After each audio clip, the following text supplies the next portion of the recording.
In the heart of New Mexico's desert, whispers spoke of a demon horse no man dared touch. But when a grieving farmer stumbled upon the beast, everything changed. What began with fear turned into a fragile bond built on water, patience, and the haunting cry of a wooden flute. As greed and law closed in, one moment of trust would decide whether freedom could be tamed, or if it could only be shared. The wind howled across the New Mexico desert, carrying with it a curtain of dust that swallowed the horizon. Fine grains of sand scraped against the windows of the little village saloon, where men huddled with their hats pulled low, sipping whiskey as if liquid fire could keep the storm at bay.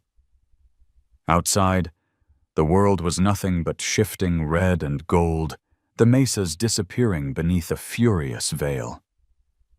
The storm had a way of reminding everyone that the desert was alive, untamed, and merciless. Inside, the air was thick with tobacco smoke and murmurs. Talk always found its way back to the same subject: the horse. They said it was the devil itself, a beast as wild as the storm outside, striking down men who dared to corner it. "The desert demon," someone whispered, and the words seemed to crawl through the dim light like a curse. A ranch hand swore he had seen the horse tear free from a corral, scattering men like tumbleweeds. Another claimed it had left 3 riders broken in the canyon, though nobody could say for sure if they lived or died. Stories in a town like this grew like brush fire, fueled by fear and boredom. Sheriff Dalton, a thick-set man with a gray mustache and eyes that gleamed with a hint of greed, slammed his glass on the counter. "That horse is trouble," he declared, his voice rough like gravel. "Mark my words, I'll rope it before week's end. Some trader up north is willing to pay a handsome price for a beast like that. Can't let opportunity go to waste."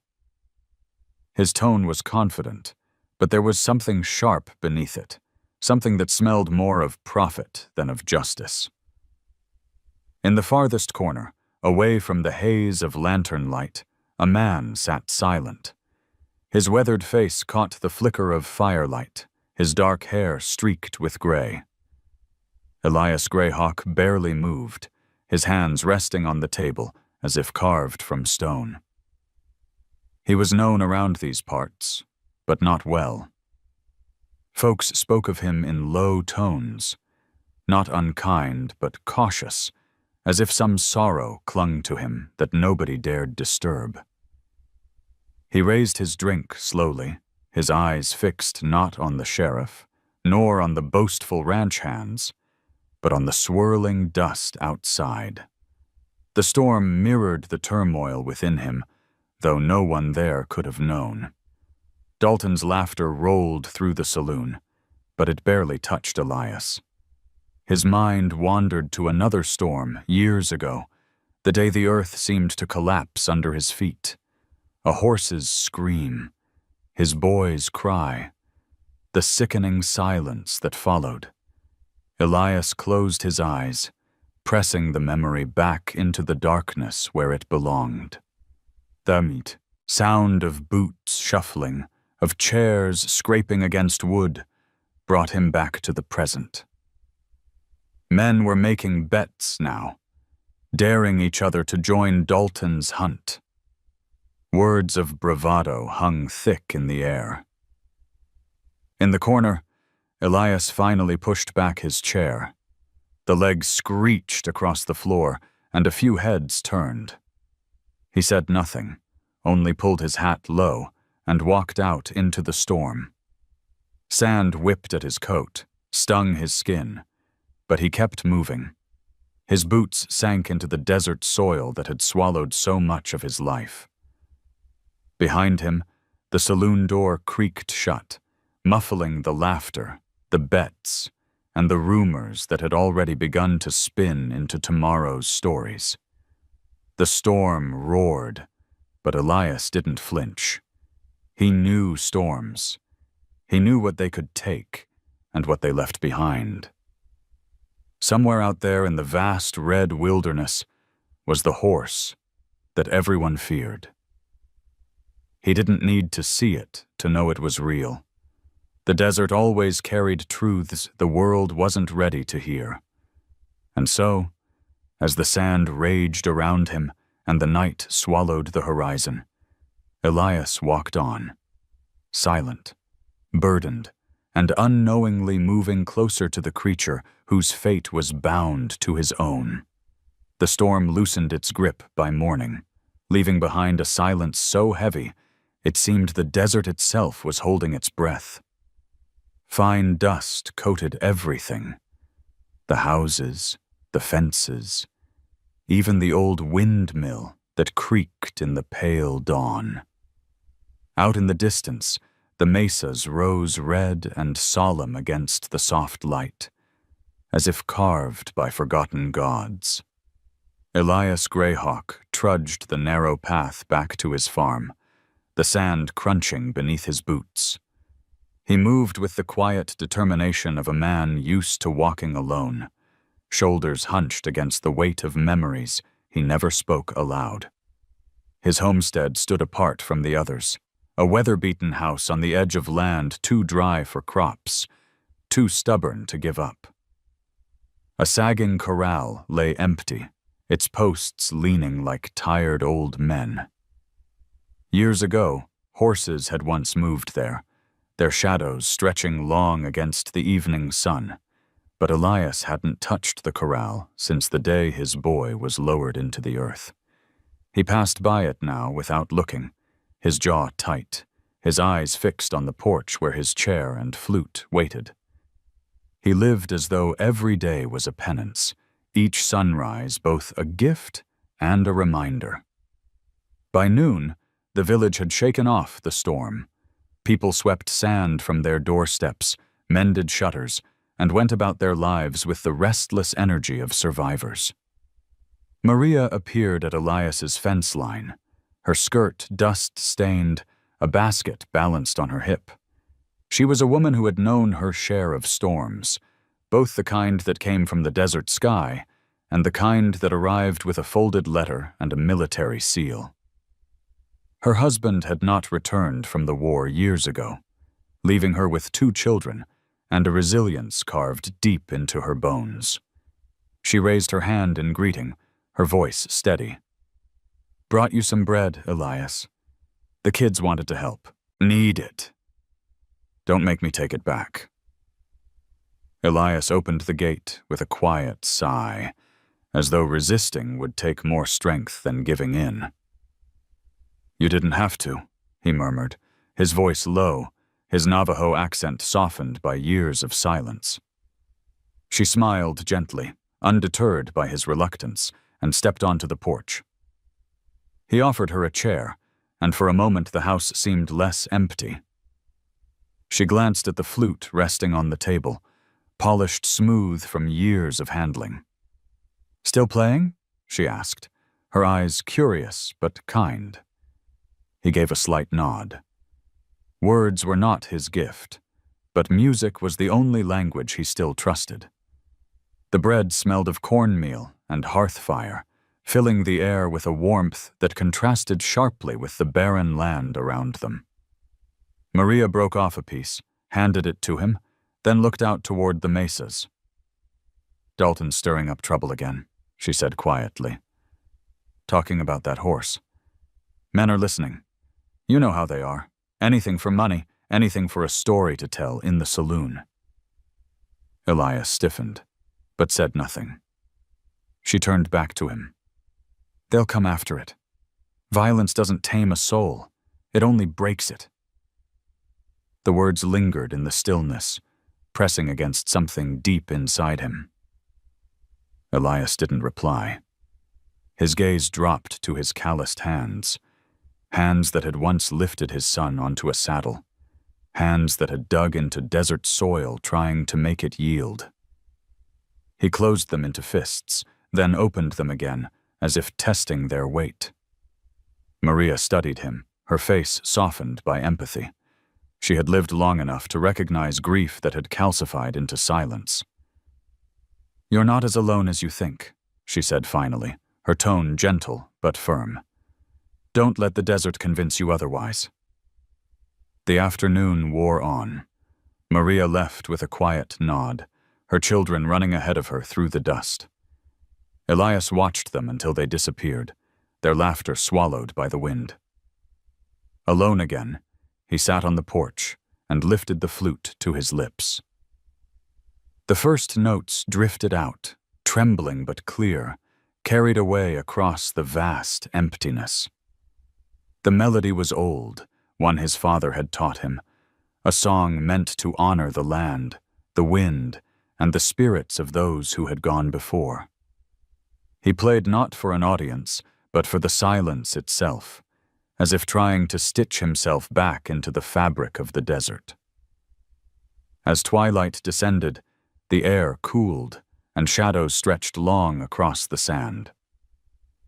Elias lowered the flute, his chest tight with something unspoken.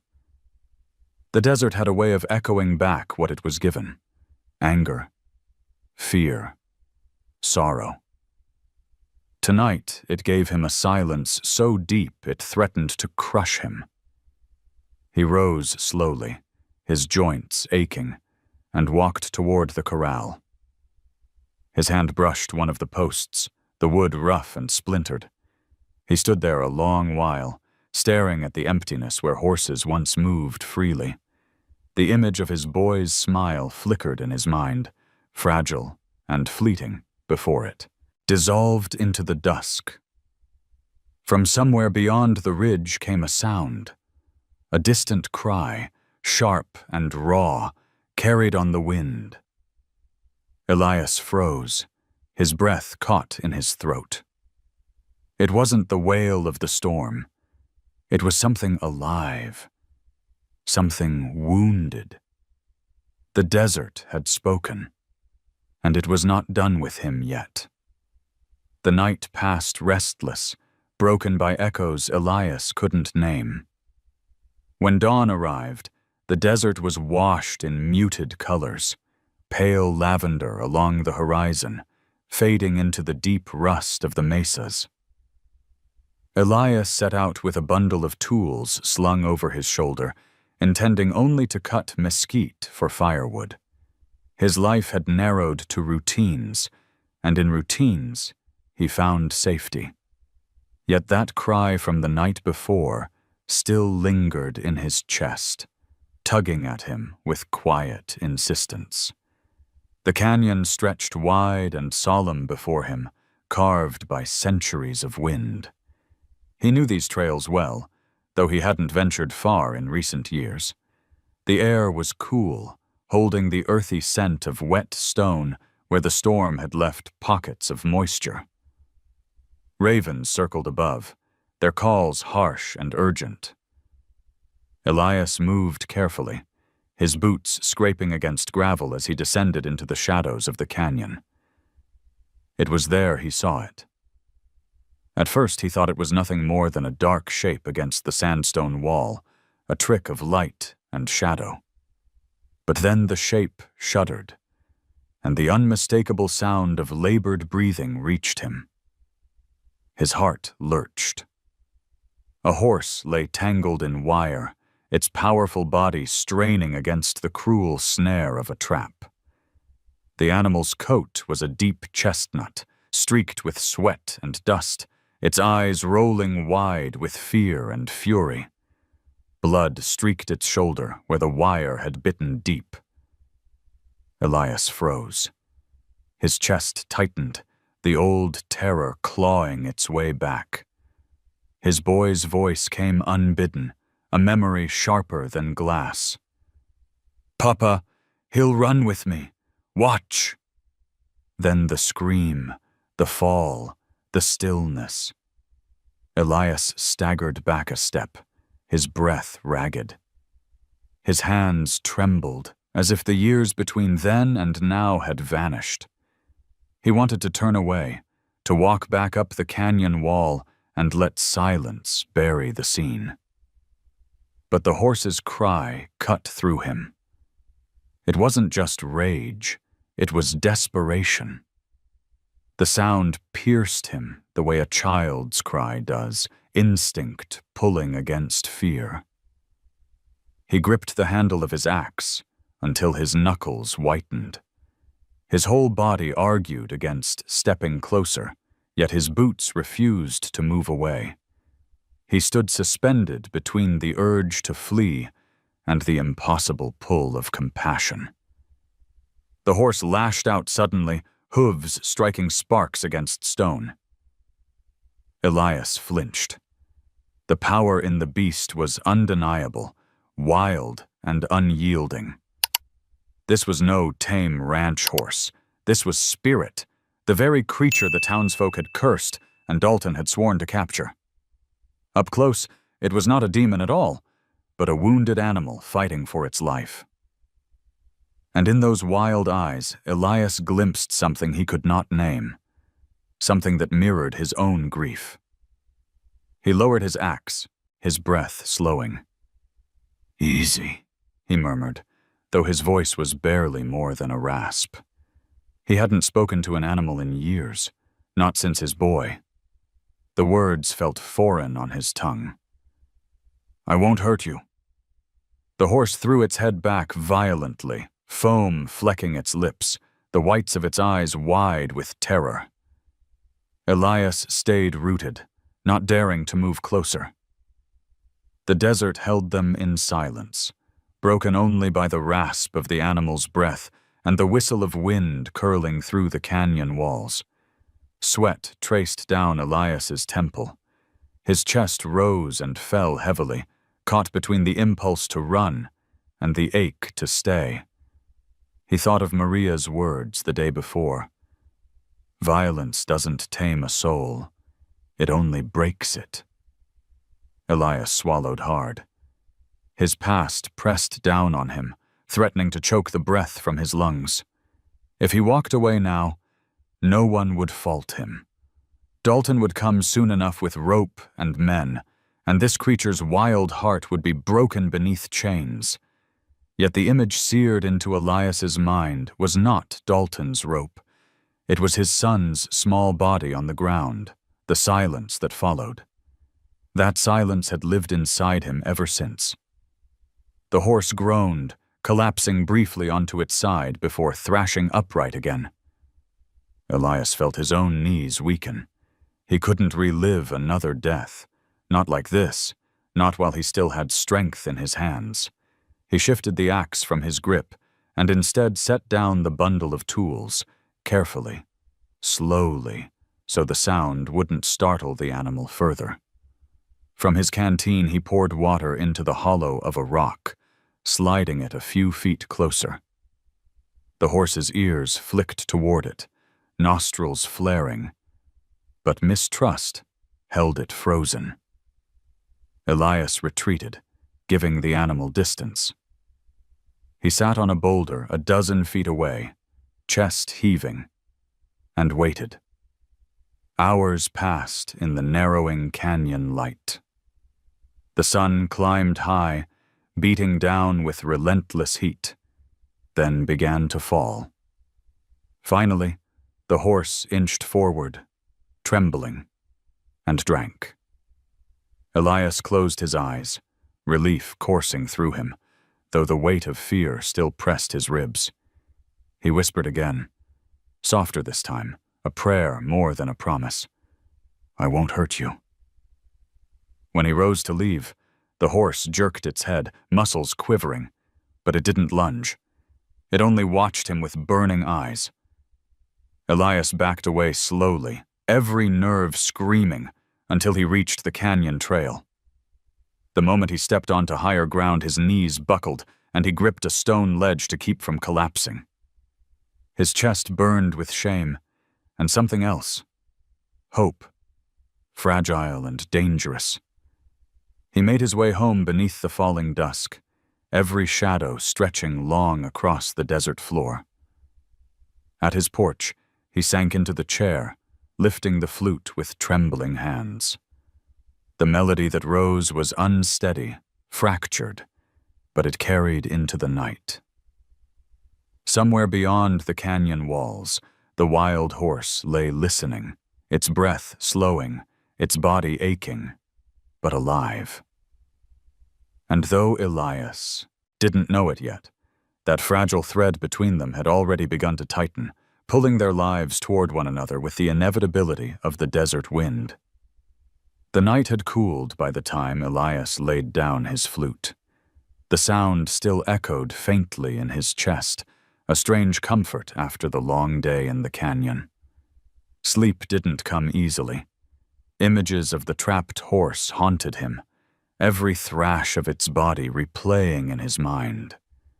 When the first streaks of dawn stretched across the desert, Elias rose with a heaviness that wasn't just fatigue. Something within him refused to let the creature go. He gathered supplies into a burlap sack, another canteen, a bundle of dried grass, a coil of rope he wasn't sure he'd use. His boots crunched over the gravel path as he made his way back toward the canyon. The desert lay wide and open, painted in muted gold by the morning sun. Wind whispered low, carrying the dry scent of sage. Each step pulled him deeper into a decision he hadn't spoken aloud, not even to himself. He could not abandon that horse to die. The canyon was quieter than the day before, its walls holding the cool of night. When Elias rounded the bend, his chest tightened.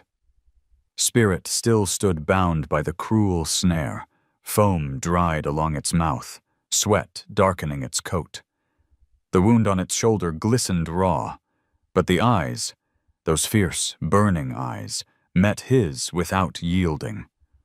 The horse snorted sharply, as though daring him to come closer. Elias set the bundle down and knelt several feet away. Slowly, he slid the canteen forward, letting water trickle into the same hollow rock he had used before. The horse's ears flicked, its muscles tensed, but thirst betrayed suspicion. When Elias retreated to the boulder, Spirit stepped forward, lowered its head, and drank greedily. Watching, Elias felt something ease inside him, a small victory in the unforgiving desert. He spoke softly, voice carrying more weight than volume. "You've fought long enough." The words weren't meant as command, but confession. The horse raised its head, water dripping from its muzzle, and for a fleeting second its gaze locked on his as though it understood. Elias's heart hammered. He wanted to cut the wire then and there, but fear held him back. He remembered too well the strength of those hooves striking sparks against stone. So he chose patience. He pulled a handful of grass from the sack, laying it on the ground where the horse could reach. Spirit hesitated, then lowered its head again, teeth tearing at the dry stems. Elias leaned back, closing his eyes briefly. The desert sun pressed down, but he stayed, breathing slow, offering presence rather than control. Hours slipped by unnoticed. By afternoon, he rose, careful not to startle. He gathered his tools and stepped back from the canyon floor, his throat tight. Spirit's body shivered as it turned its head to watch him leave. The sight pressed into Elias's chest like a brand. He had come, here to give water, maybe to ease his own guilt. But the truth was sharper. He was tethered now, bound to this animal by something deeper than mercy. Back at the homestead, Maria found him on the porch, his shirt dust-streaked, his face drawn. "You've been gone since morning," she said, concern in her tone. Her children peeked from behind her skirts, eyes wide with curiosity. Elias didn't answer right away. He stared at the horizon, the mesas glowing under the sinking sun. Finally, he murmured, "There's a horse in the canyon." Maria tilted her head, studying him. The one Dalton wants? He gave the faintest nod. Her eyes softened, but her voice was firm. Elias, you know what he'll do. If you interfere, I know. Elias cut in quietly. He pressed the flute into his lap, fingers trembling against the smooth wood. But I can't let it end like this. Not again. Maria didn't press further. She left the breadbasket on his porch and walked away, her children skipping beside her. Elias sat long after they disappeared, the weight of his words heavy in the cooling air. He lifted the flute once more, sending its mournful song across the desert. He imagined it reaching the canyon, imagined the horse hearing it, knowing it wasn't alone. That night, sleep eluded him again. He dreamed of water trickling over stone, of eyes like burning coals watching from the shadows. He woke with the taste of dust in his mouth, his decision already made. Tomorrow, he would return, not with fear, but with resolve.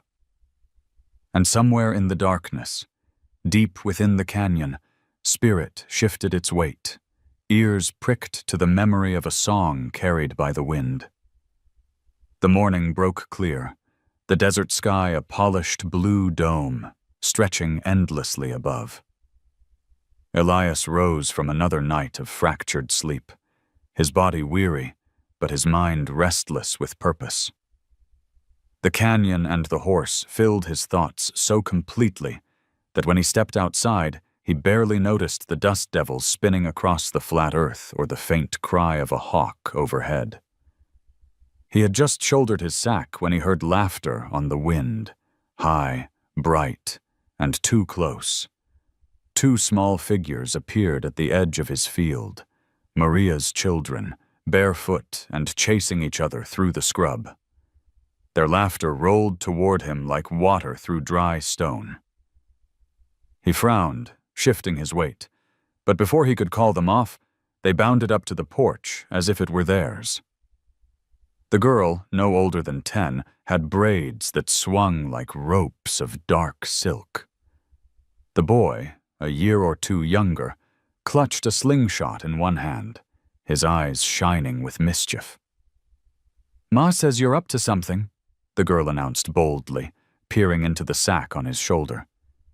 "She says you've been going to the canyon." Elias stiffened, glancing toward the horizon as if Maria herself might appear. "Your mother talks too much," he muttered. But the boy stepped forward, eyes wide. "Is it true?" he asked, breathlessly. "Is the wild horse really there? The one everybody's scared of?" Elias tried to summon his usual wall of silence, the one that kept neighbors and memories alike at a distance. But the children's eyes burned with curiosity, unclouded by the fear and greed that poisoned the talk in the saloon. Their innocence disarmed him in a way the desert storm could not. "It's hurt," Elias admitted quietly. "Trapped."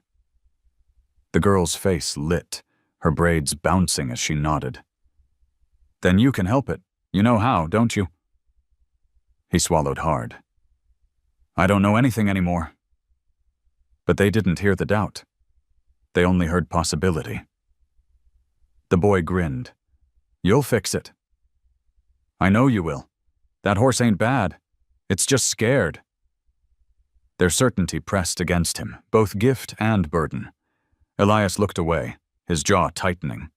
He had seen too much to believe in easy faith. Yet something in their voices tugged at the cracks in his armor.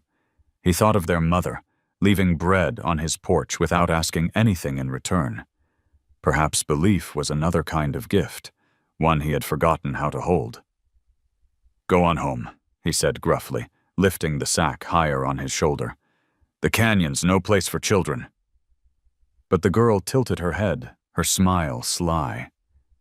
"If you don't save it, Dalton will, and he won't be kind." The words struck him like a blow. For a moment, the world narrowed, the sheriff's cruel grin, the sound of rope snapping taut, the look in Spirit's eyes as it fought the wire. Elias turned sharply toward the trail, unable to answer. Behind him, the children's laughter faded, but their faith lingered like a flame refusing to die. He walked with long, urgent strides, the path carrying him once again to the canyon. Spirit was still there, flanks trembling, but its eyes sharpened when Elias approached. This time the horse didn't rear back in blind panic. It snorted, tossing its mane, but its hooves stayed grounded.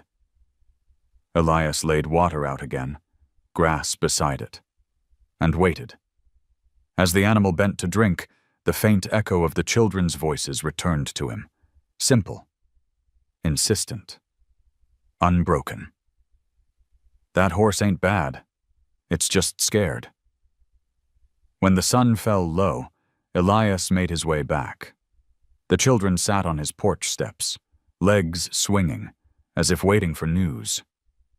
He paused, unsure what to offer. Words came halting, rough with fatigue. It drank, ate some too. The boy's grin spread wide. See? It trusts you. Elias shook his head. Not yet. But the girl only smiled knowingly, as if she could see further than him. It will.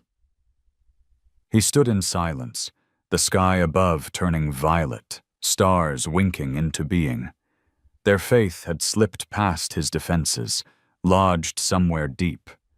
He felt the stirrings of something he hadn't allowed himself in years, not certainty, not peace, but hope. Fragile as desert grass, yet alive. That night, when he lifted the flute, the melody that rose carried a new thread of warmth. He imagined the horse in the canyon listening, imagined the children's laughter twined through the notes, imagined a world where fear could bend into trust. And for the first time in so long, Elias allowed himself to believe, just barely, that maybe the desert still had gifts left to give. The desert shifted into evening colors, a soft blaze of orange and violet stretching across the sky. Elias lingered on his porch, flute in hand, the children's words still echoing inside him. It will trust you. He had brushed them aside earlier, but their conviction had taken root in a place he thought long dead. The horse wasn't just surviving in that canyon anymore. It was waiting. And so was he. He lifted the flute and began to play. The first notes came tentative, almost brittle, but soon they steadied, rising with the cooling air. It was a song his father once told him was meant for calling spirits, not the kind that haunted graves, but the kind that lived in wind and stone, in creatures that carried the desert inside their bones. The melody floated outward, winding into the night, slipping between the mesas and down the canyon's throat. Elias couldn't explain why, but he believed the horse would hear it. Far away, Spirit raised its head from the dust, ears twitching. The sound was faint, a thread weaving through silence. The animal stilled, nostrils flaring, then lowered its head again, no longer thrashing against the wire. The desert carried messages men could not, and tonight it carried Elias's song. The days that followed carved a new rhythm into Elias's life. Each morning he walked to the canyon, bringing water and grass, speaking little but staying longer. Spirit's fear did not vanish, but it shifted. The horse no longer lunged wildly when he approached. It watched, measured, cautious. At night, Elias returned home and let the flute speak for him, the notes carrying what words could not. It was as though music built a bridge where rope and hands could not. On the third evening, something changed. Elias sat cross-legged on the ground a few yards from Spirit, the canyon cooling into shadow. He played the flute softly, a lull more than a song. The horse's ears pricked, its eyes dark pools in the dim light. Slowly, astonishingly, it stepped forward. Not close enough to touch, not yet, but close enough that Elias felt its breath stir the air between them. His fingers faltered, the melody wobbling. For a moment he was overwhelmed, his chest tight with grief and awe. "Easy," he whispered, lowering the flute. The horse snorted, pawed the ground, then retreated a step. But the moment had happened. Something invisible had shifted. That night, Elias walked back through the desert under a rising moon. The stars burned fierce and unblinking, and he felt small beneath their gaze. Yet his chest carried a warmth he hadn't known in years. He remembered his boy's laughter, not the silence that followed. Remembered the way small hands once reached for his, trusting without question. For the first time since that terrible day, those memories didn't cut him open. They stitched something closed. Still, shadows lingered. In the saloon, Sheriff Dalton's voice carried sharp across the clatter of glasses. "That beast is getting weaker by the day. Sooner or later we'll take it." Men nodded, eyes glinting with greed. Rumors spread faster than wind in this town, and whispers of Elias in the canyon began to stir. Some mocked, others frowned with unease. A man who had once lost his son to a horse, now spending days with the wildest creature alive. What could come of it? Maria heard the talk, too. She came to Elias's porch one evening, her children asleep at home, her face marked with worry. "They're watching you," she warned softly. "Dalton won't wait much longer." Elias said nothing, only set the flute against his knee. She studied him a long moment, then touched his arm lightly. "Be careful. Kindness can be a dangerous thing in this place." When she left, Elias sat long into the night, staring at the horizon. The desert was quiet, but inside him a storm brewed. He knew Dalton's patience was thin, and men who smelled money never stayed idle. Yet he also knew the bond with Spirit was no longer just about mercy. It was about redemption, his and the horse's. As the moon climbed higher, Elias raised the flute once more. The melody poured out, strong and unwavering this time, carried into the canyon where the horse lay restless. Spirit lifted its head again, ears twitching, heart pounding in rhythm with notes it did not understand, but could not ignore. And for a brief, fragile moment, man and beast were bound by nothing more than a song carried by the desert wind. The desert evening had grown strangely gentle. A thin silver moon floated above the mesas, and the air carried the smell of sage, sharp but soothing. Elias's boots scraped against stone as he descended into the canyon again, his sack lighter than usual. He no longer brought much, just water, a little grass, and his flute. It wasn't the supplies that mattered anymore. It was presence. Spirit stood waiting, tense but no longer desperate, eyes glowing in the moonlight. The wound on its shoulder still wept slowly, but it no longer trembled with exhaustion. When Elias appeared, the horse stamped the ground once, ears flicking back and forth, but it did not lunge. For days now, a fragile rhythm had carried them toward each other, a thread woven of silence, patience, and song. Tonight, that thread felt ready to tighten.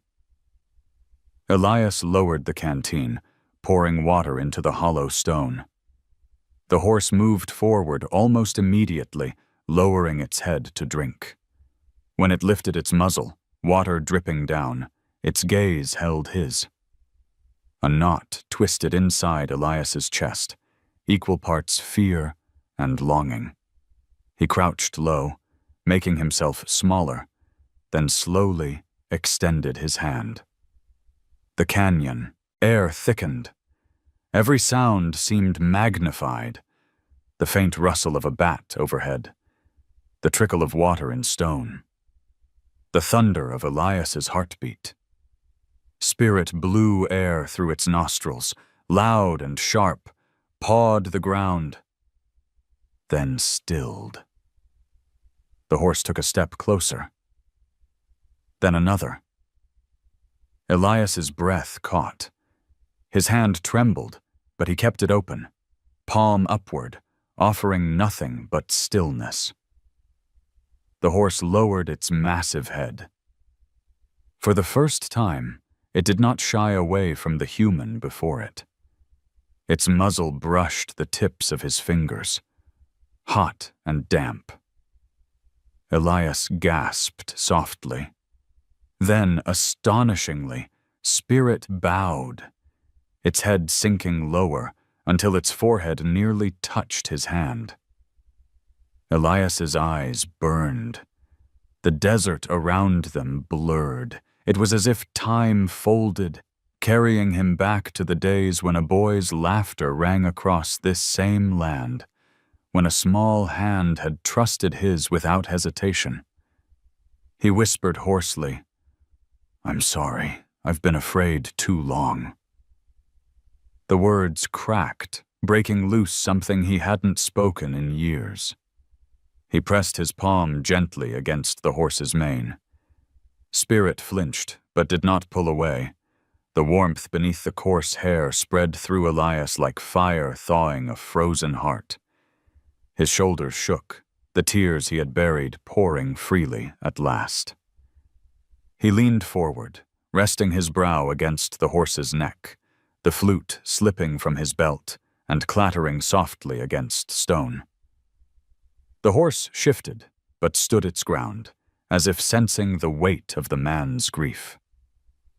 Elias clung to it, not as master to beast, but as one wounded soul to another.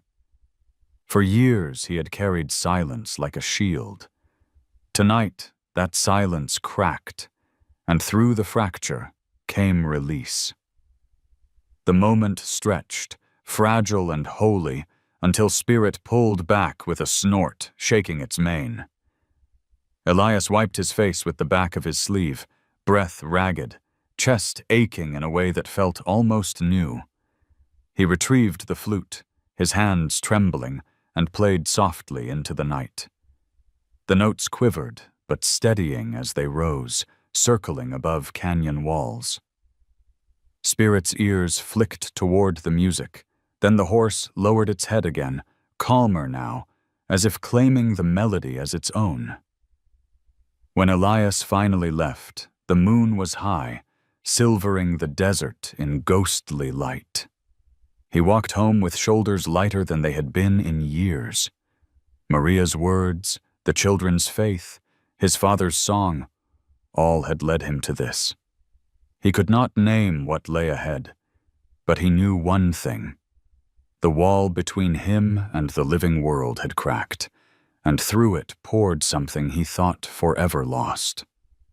Connection. That night, as he sat on the porch, flute across his knees, he whispered into the silence, "Thank you." He wasn't sure if he meant the horse, the desert, or the memory of his boy. Perhaps all three. Somewhere in the canyon, Spirit raised its head toward the stars, ears pricked to the faint echo of a song carried by the wind. For the first time, it felt less alone. The days that followed were different. Elias walked the canyon with lighter steps, no longer haunted only by loss, but guided by the fragile thread of trust that had begun to weave between him and Spirit. Each time he came, the horse greeted him with less defiance. It still snorted, still flared its nostrils, but the wild panic had dulled into wariness. Elias could now approach close enough to lay water, close enough to brush his hand once more against its mane. The canyon, once a place of fear, had become a sanctuary. But the desert carried more than wind. It carried whispers. Rumors, like dust storms, spread fast in a small town. Men at the saloon leaned across tables, voices low but sharp. "Greyhawk's out there with that demon horse," one sneered. "Spends all day feeding it like some damn pet." Another laughed harshly. "Man lost his son to a horse, and now he's fixing to lose his mind to one." The words thickened with derision, but beneath them pulsed a different tone. Envy. A horse that strong, that wild, was worth money. And money was a language Dalton understood better than law.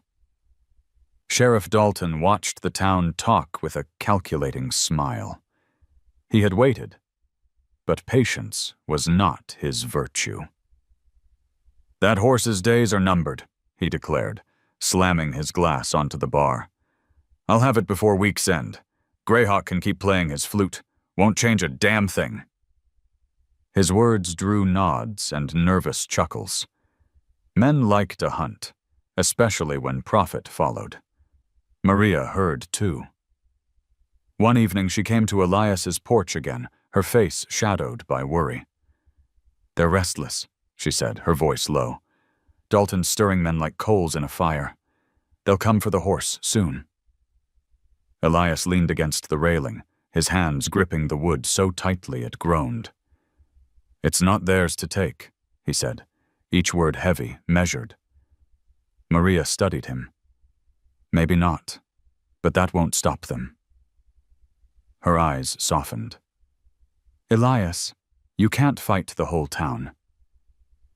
He didn't answer. He couldn't. The image of Spirit bowing its head, pressing close as he whispered his apology, lived too vividly in his chest. To give that creature over to Dalton's ropes would be like betraying his own healing. The next morning, Elias walked to the canyon earlier than usual. The desert still held the cool of dawn, shadows stretching long across the land. Spirit stood waiting, the wound on its shoulder scabbed but raw. When Elias approached, the horse shifted, restless, as though it too sensed change pressing close. He poured water, laid grass, then sat with his back against the stone wall, flute resting across his lap. He played softly, the notes winding upward into the pale sky.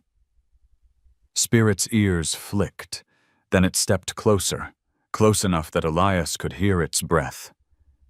He lowered the flute. "They'll come for you," he said quietly, almost ashamed to speak the truth aloud. The horse shook its mane, stamping its hoof, as if rejecting the thought. Elias felt a grim smile tug his lips. "You and me both, I suppose." By the time he returned home, the village was already buzzing. Men gathered in the square, Dalton at the center, maps of the canyon spread across a table. Ropes hung coiled at their belts, rifles slung across shoulders. Laughter rolled like thunder, but it was the laughter of men who had convinced themselves cruelty was sport. Elias stood at the edge of the crowd, unseen, his jaw tight. The children spotted him first. They rushed up, breathless. "They're going after it, aren't they?" the girl asked, her voice trembling with fear. Elias placed a hand gently on her shoulder, unable to lie. "Yes." The boy's face hardened, a fierce determination rare in someone so young. "Then you can't let them."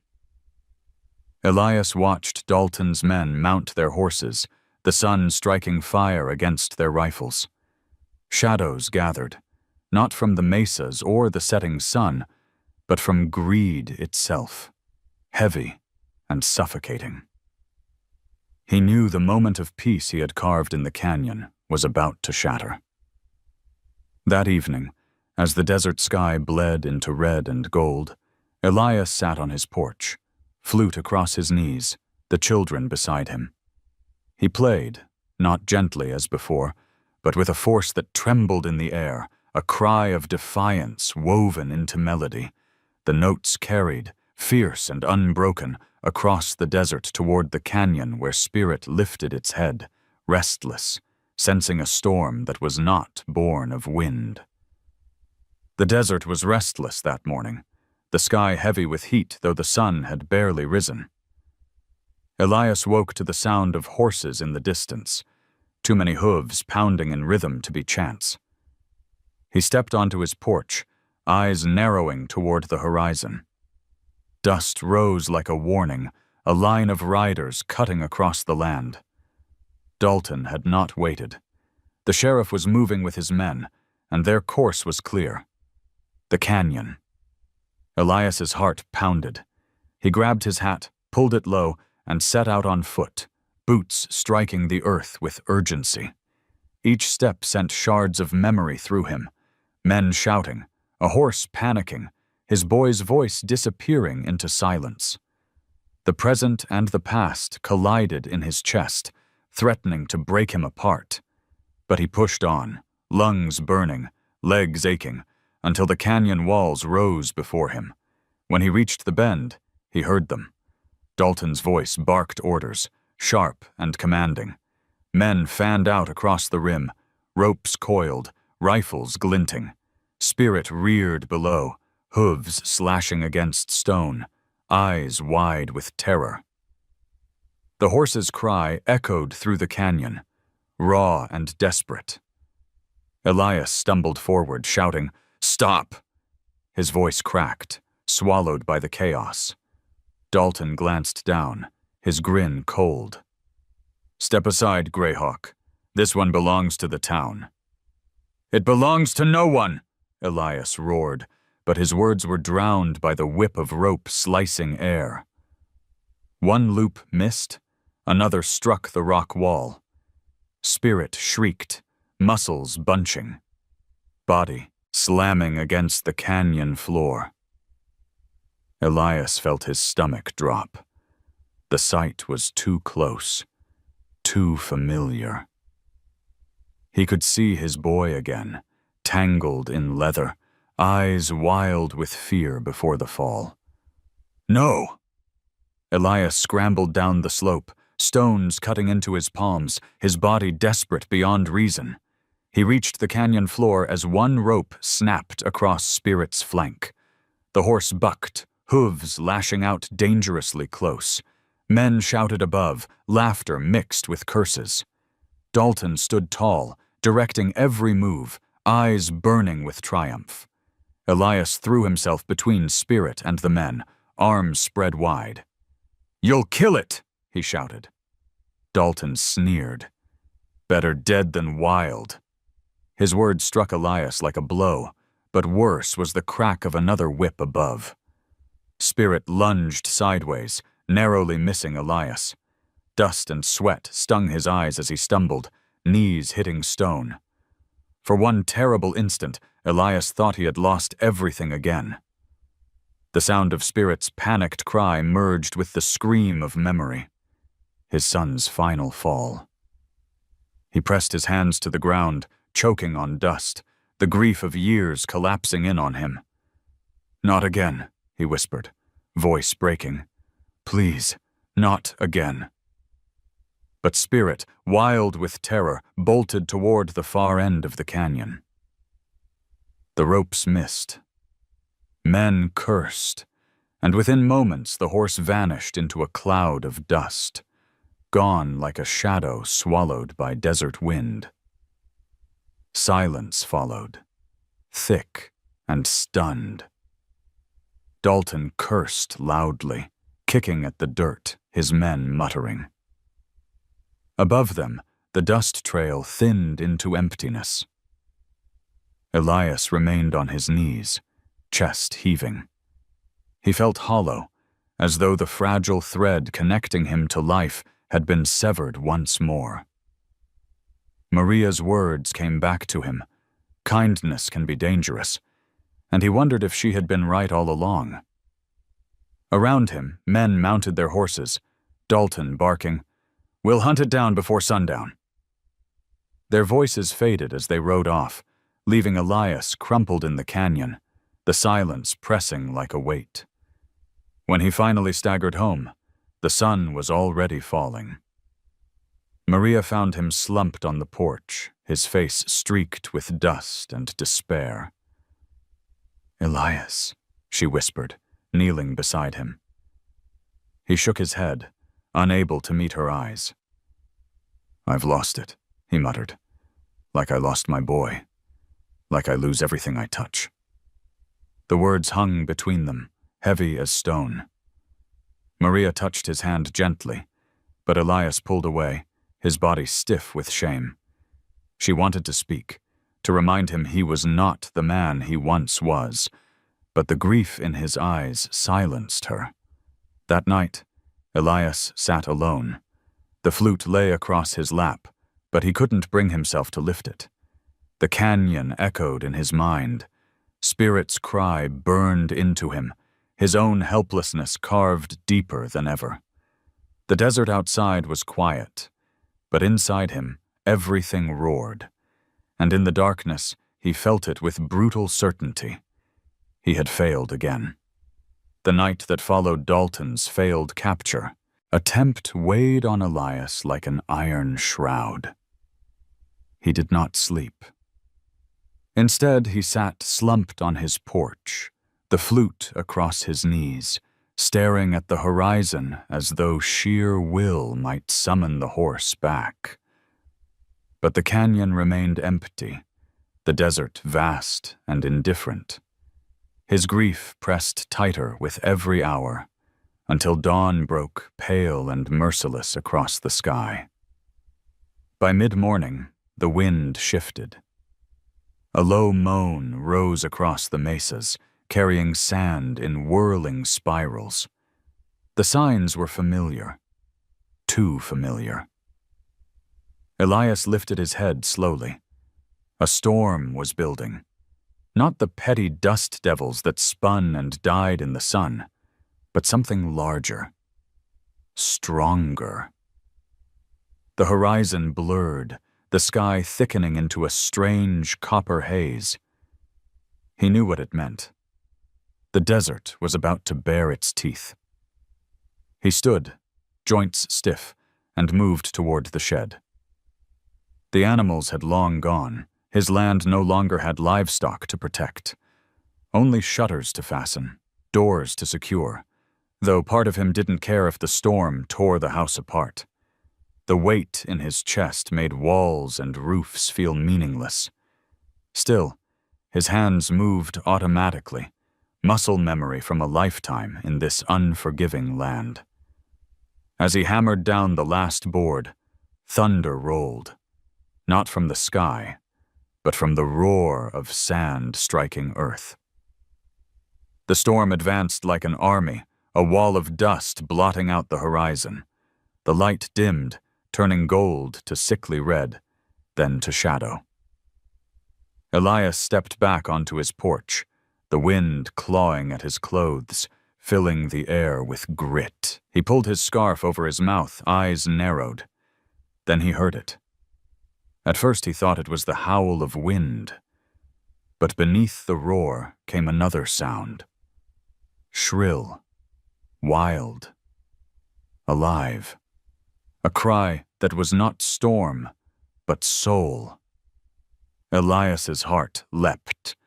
He stumbled forward into the gale, blinking against the sand. Shapes twisted in the haze, mirages of shadow and movement. He pressed on, boots sinking into drifts, breath rasping. And then, through the fury, it emerged. Spirit its coat lashed by sand, mane whipping like fire. The horse staggered, blinded, yet it moved with desperate strength, cutting across the storm's chaos until it stood only yards away. Elias froze, disbelief tightening his chest. The horse had come back, not in calm, not in peace, but in the heart of violence. The wind shrieked, slamming grit into his skin, but Elias took a step forward. Spirit reared, hooves flashing against the copper sky, a silhouette of wild defiance. Then, astonishingly, it lowered again, pushing closer through the storm until its body shielded him from the worst of the gale. Elias's throat closed, eyes burning not from sand, but from tears. He reached out, clutching the coarse mane, pressing his forehead against its neck. "I've already lost too much," he shouted into the storm, his voice breaking. "Don't let me lose you too!" The horse stood firm, trembling yet unyielding. Together they weathered the storm's fury, man and beast bound by shared defiance. Sand piled against Elias's boots, stung his cheeks raw, but he held fast. Spirit's body pressed solid against his, a wall of strength against the chaos. Hours blurred. The desert howled, lashed, and raged. But slowly, finally, the storm began to wane. The roar softened into a whisper, the sky bleeding back into pale light. Sand lay in drifts across the land, burying fences, swallowing paths. Elias collapsed to his knees, clinging still to Spirit's mane. The horse lowered its head, blowing warm breath against his cheek, steady and alive. Elias laughed, a sound raw and cracked, but true. It was not joy exactly, but relief, astonishment, and gratitude twisted into one. He stroked the horse's neck, whispering, "You came back. You chose." For the first time in years, he did not feel abandoned by the desert. He felt chosen. As the sky cleared, Elias rose unsteadily, leaning on Spirit's strength. The land around them was changed, scarred by the storm, but alive. He looked at the horse, dust-caked, scarred, fierce, and saw not a demon, not a ghost of his past, but a companion. The desert had tried to take everything from him. Tonight, it had given something back. When the storm at last surrendered, dawn revealed a desert reshaped. Dunes lay piled against fence posts, the earth carved by invisible hands. Elias stood at the edge of his porch, his body heavy from the night's ordeal, his face lined with exhaustion. Spirit grazed a few yards away, its chestnut coat dulled by sand, but its stance proud and unbroken.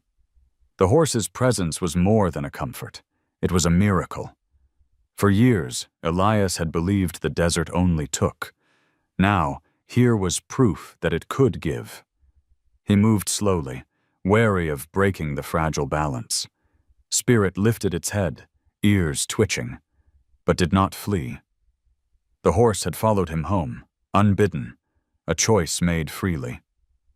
Elias approached step by cautious step, the crunch of his boots loud in the stillness. He stopped within reach and raised his hand. Spirit leaned forward, muzzle brushing his palm, warm breath spilling over his skin. The simple gesture filled him with a quiet awe. The day passed in a haze of renewal. Elias cleaned the wound on Spirit's shoulder with water and strips of cloth torn from an old shirt.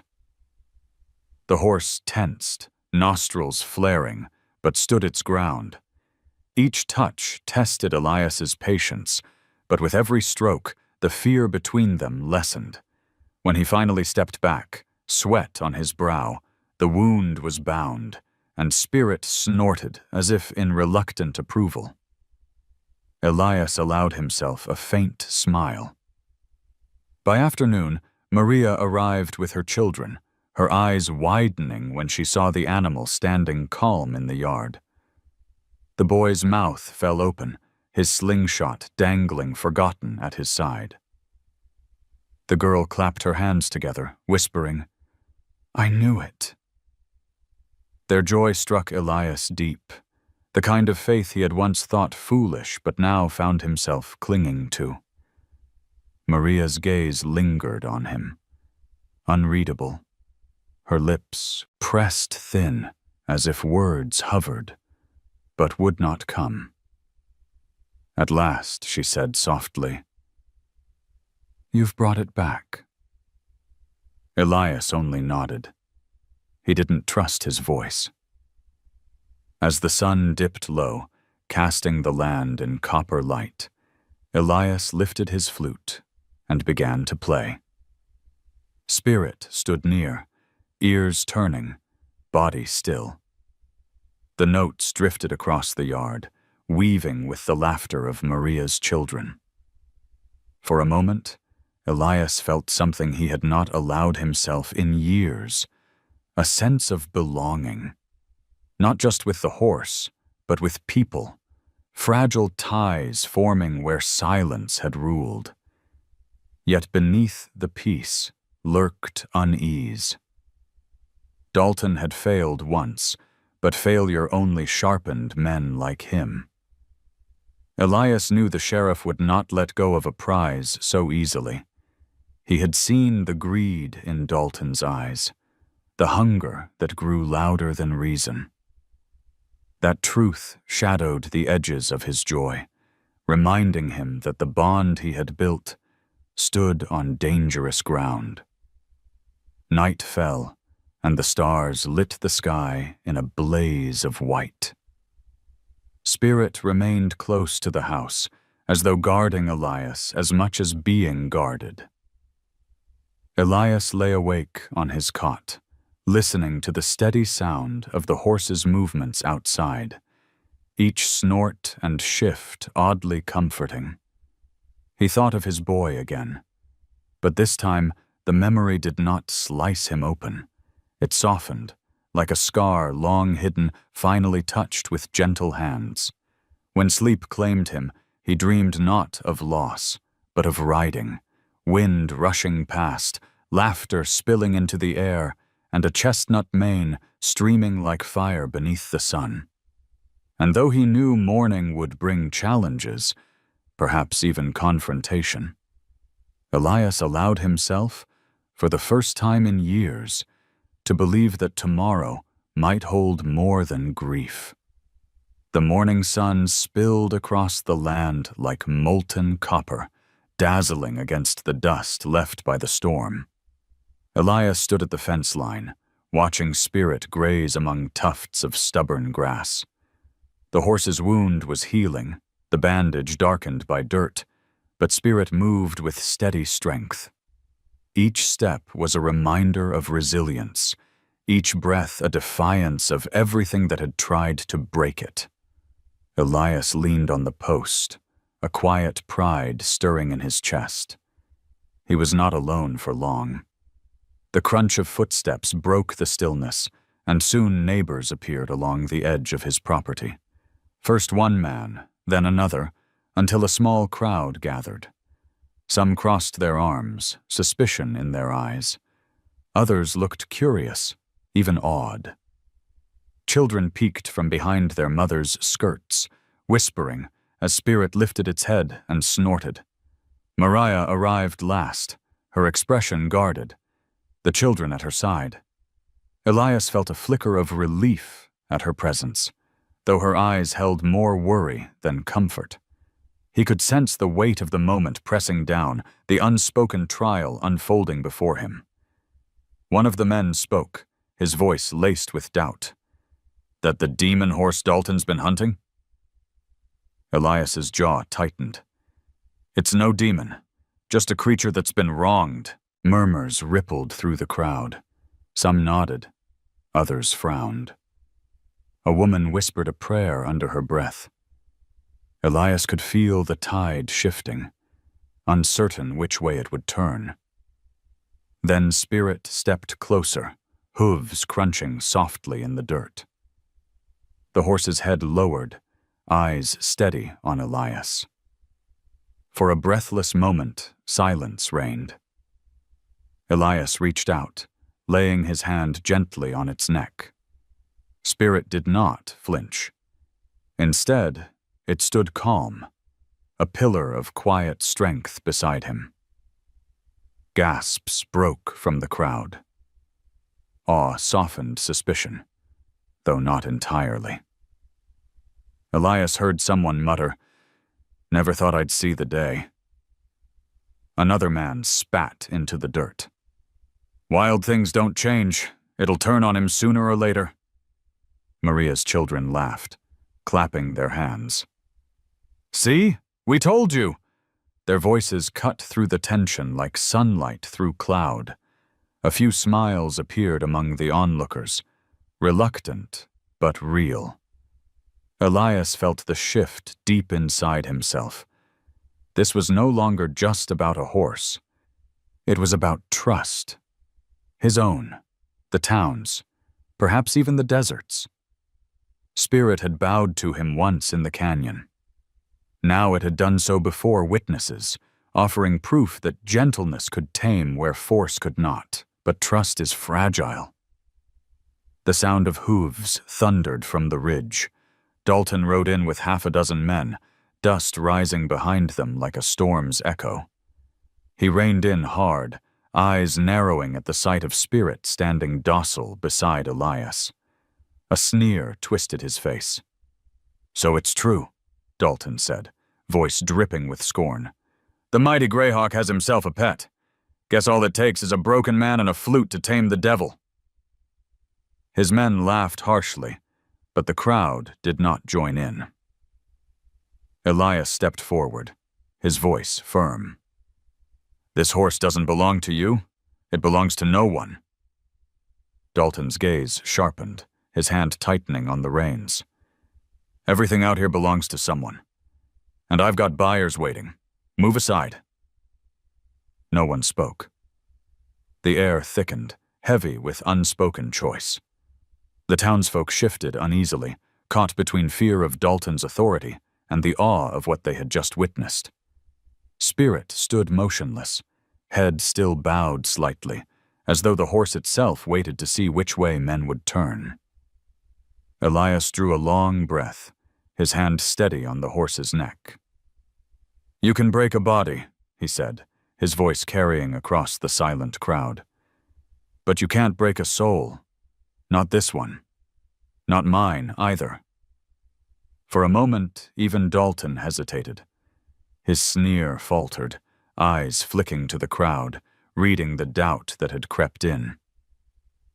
Elias felt the balance shift, fragile but undeniable.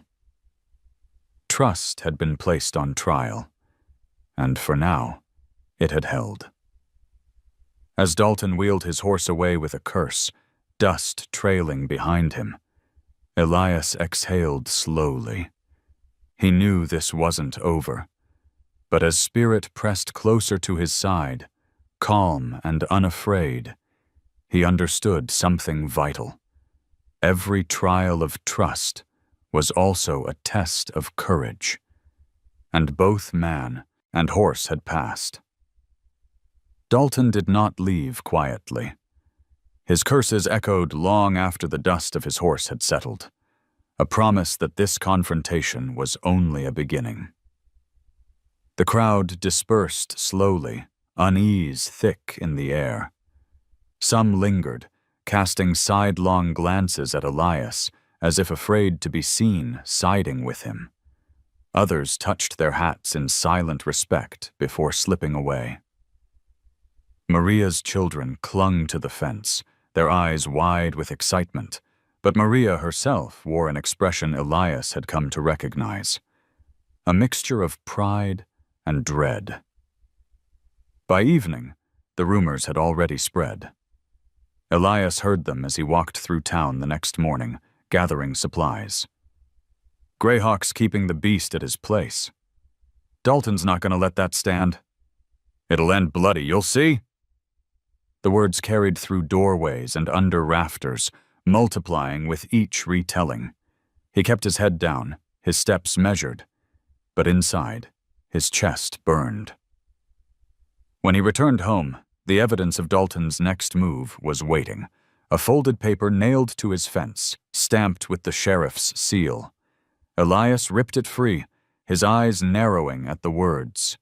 By order of the county, the wild horse known to endanger this town is hereby claimed as property of the sheriff's office to be sold or disposed of as deemed necessary. Citizens interfering with this order will be charged with obstruction. The paper trembled in Elias's hands. Dalton had twisted the law into a weapon, cloaking greed in official words. Elias crumpled the notice, jaw tight. Spirit, grazing nearby, lifted its head at the sound, eyes steady on him. The horse seemed to sense the weight pressing down, as if it too recognized the threat looming closer. That night, Maria arrived. She carried no bread, no gentle words, only warning. "Dalton's filing papers with the judge in Santa Fe," she said, her voice sharp with urgency. "He'll make it legal. Once that's done, no one can stop him." Elias leaned against the porch railing, the flute heavy in his hand. "Law doesn't make a thing right." "Maybe not," Maria replied, "but it makes it final." She stepped closer, lowering her voice. "You can't fight him in court. But maybe you don't have to." Elias looked at her, his face shadowed. "Then how?" Her eyes flicked toward Spirit, standing tall against the twilight. "By showing them what you've already seen. By proving it's not a danger. If the people believe, the law loses power." The words struck something inside him. For so long he had hidden from people, choosing silence over witness. But now the truth was larger than his fear. Spirit's calm presence was undeniable, a living argument against Dalton's greed. Perhaps the only chance they had was to let the town see with their own eyes. The opportunity came sooner than expected. 2 days later, Dalton returned. Not with ropes this time, but with the paper and a handful of men carrying rifles. He rode into Elias's yard with the swagger of a man who believed himself untouchable. "Step aside, Greyhawk," he barked, waving the notice. "By law, that horse is mine." Neighbors gathered quickly, drawn by the commotion. Within minutes, a small crowd circled the yard. Children perched on fences, women clutched shawls tight against their shoulders. The air buzzed with anticipation. Elias stood between Dalton and Spirit, his shoulders squared, the flute still clutched in one hand. "You'll have to go through me," Elias said evenly. Dalton sneered. "Then you'll hang for obstruction. One way or another, the horse comes with me." He signaled his men, who shifted their rifles. A ripple of fear passed through the crowd. And then, before Elias could speak, Spirit stepped forward. The horse lowered its head, pressing gently against Elias's shoulder, calm and unafraid. The sight drew a collective gasp. The men with rifles faltered, their fingers slackening. Even Dalton's sneer wavered for a heartbeat. Elias lifted the flute, his voice steady. "This is no demon. This is no danger. Look." He raised the instrument to his lips and played. The melody rose soft and steady, winding through the still air. Spirit stood unmoving, eyes half closed, as if soothed by the sound. The crowd watched in silence, the doubt on their faces softening into something else. Wonder. Dalton's grip tightened on the reins, rage burning in his eyes. He waved the paper again, shouting, "Law is law!" But the crowd no longer echoed him. Their eyes were on the horse, on Elias, on the bond no decree could erase. In that moment, Elias understood what Maria had meant.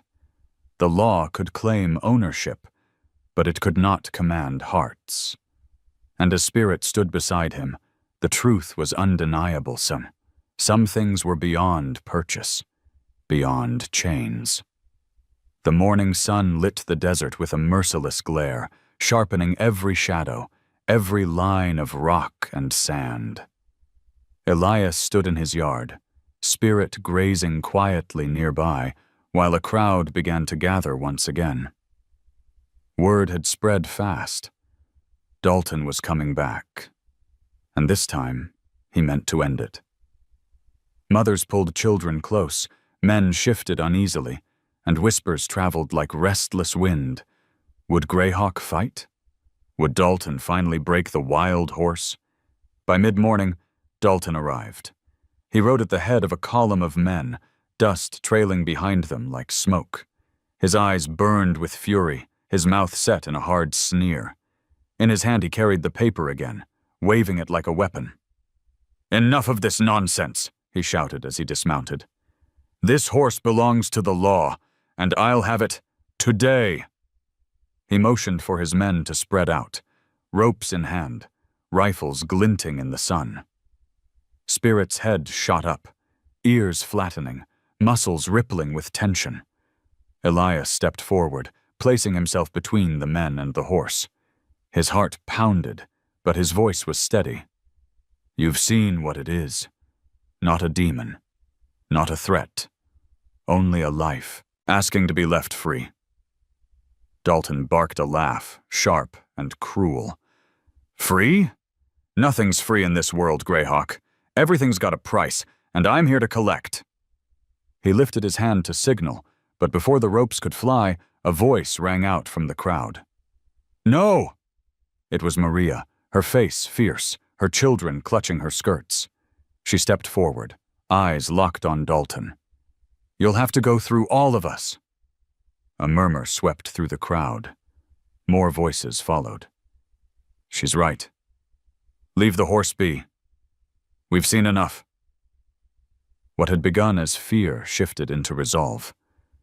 Dalton spun, rage twisting his features, but hesitation flickered in his eyes. Elias felt Spirit press closer to his side, the horse's body trembling but steady.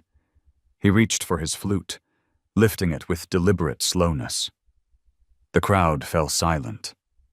He played, not a lullaby this time, but a song filled with fire and grief and hope. The notes rose strong, carrying across the desert, filling every ear with something words could never hold. Spirit stilled, then lowered its head in quiet submission, standing tall and calm beside him. The sight broke something in the air. Men lowered their rifles, uncertain. One dropped his rope entirely. Dalton cursed, but the weight of the moment pressed against him. No law, no paper, no decree could silence what the town had just seen. "You think this proves anything?" Dalton spat, his voice ragged. "It's still wild. It'll still kill you."